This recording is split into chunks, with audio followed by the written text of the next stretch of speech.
Bien-aimés dans le Christ, la paix soit avec vous. Ce premier dimanche de Carême, nous méditons sur la nostalgie du bien à travers les textes de Genèse au chapitre 2, le psaume 51, la lettre aux Romains au chapitre 5, l'évangile de Matthieu au chapitre 4, 1 à 11. La voix du Seigneur aujourd'hui, une réflexion proposée par le jésuite Jean Amegli. Un dicton chinois s'énonce ainsi: le bonheur vient de l'attention prêtée aux petites choses et le malheur de la négligence des petites choses. Cette attention aux simples choses est attribuée à Dieu lui-même. Comme un potier, Dieu prend son temps pour modeler l'homme. Il choisit la bonne terre, la pâte dans les moules, le temps de séchage, afin d'éviter toute fissure pendant la cuisson. Le potier entame la finition par l'élimination des bavures. Dieu met l'homme dans le plus beau environnement. Il insuffla son propre souffle de vie. Il lui mit la nourriture à sa disposition. Cependant, la créature a voulu vivre sans son créateur. Le pot a voulu survivre sans son potier.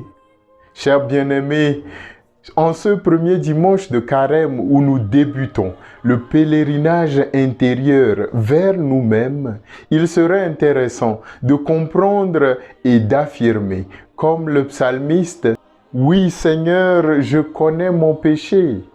Contre toi et toi seul, j'ai péché. » Nous passons nos vies à encenser le bien que nous faisons. Il serait bien de reconnaître le mal aussi que nous semons. À la prise de conscience du bien doit s'accompagner aussi l'éveil de tous nos sens, au mal personnel et au mal dans le monde.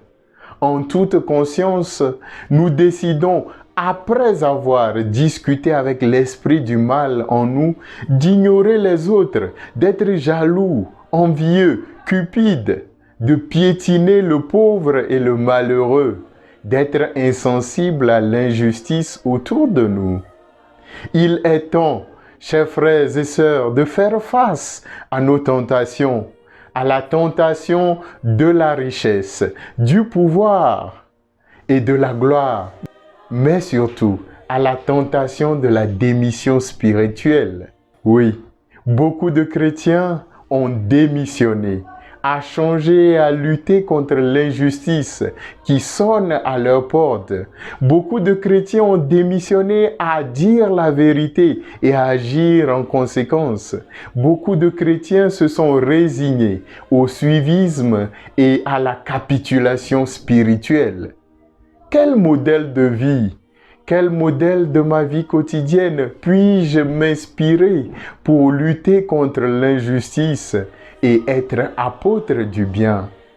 Jésus nous montre la voie de l'insoumission au mal et aux tentations.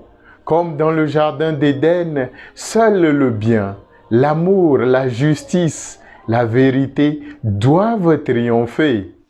Nous devons rêver et être nostalgiques à ce bien que Dieu a mis en nous.